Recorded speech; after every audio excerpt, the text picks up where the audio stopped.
برج قوس 18 جنوری سے 24 جنوری کے درمیان برج قوس والوں کے لیے خوشخبری ہے، ان کا سیارہ اچھی جگہ پر آ چکا ہے۔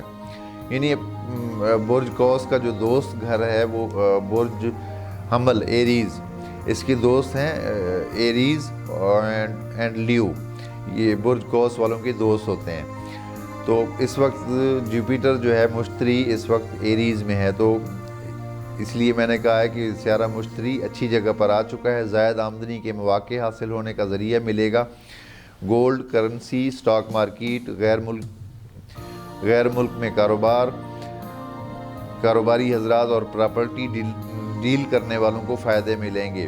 اس کے علاوہ دیگر کام کرنے والوں کو بھی فائدے حاصل ہوں گے۔ محبت کے معاملے میں خوشی حاصل ہوگی، اکثر لوگوں کو پہلی محبت بھی حاصل ہوگی۔ جن لوگوں کی محبت کا سلسلہ چل رہا ہے ان کے لیے خوش قسمتی کا وقت ہے، خوش قسمتی ملے گی، محسوس ہوگی۔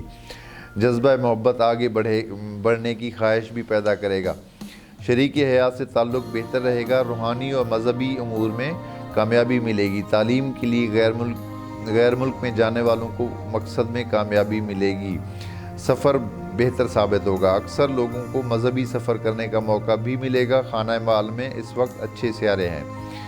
مالی طور پر بہتری رہے گی۔ ملازم پیشہ افراد پر کام کا بوجھ اور دباؤ میں اضافہ ہوگا۔ عزیزوں سے تعلق میں بہتری رہے گی، تاہم بڑی عمر والے کسی عزیز کے بارے میں ناگہانی طور پہ منفی خبر بھی مل سکتی ہے۔ میڈیا سے تعلق رکھنے والے افراد کے لیے یہ ہفتہ بہتر گزرے گا۔ شراکتی معاملات میں اختلافات کا خطرہ ہوگا۔ مشترکہ طور پہ سرمایہ کاری کرنے والے افراد کے لیے یہ ہفتہ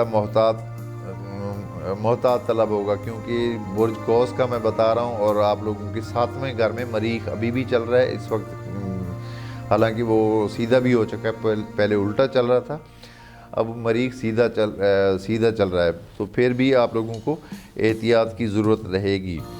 مشترکہ طور پہ سرمایہ کاری کرنے والے افراد کے لیے یہ ہفتہ محتاط طلب ہوگا۔ علم حاصل کرنے والوں کو کامیابی ملے گی۔ علم و ہنر کے سیارے شمس اور عطارد کے ساتھ چل رہے ہیں۔ صحت کا سیارہ زہرہ فی الوقت بہتر جگہ پہ ہے، صحت بھی آپ لوگوں کی اچھی رہے گی۔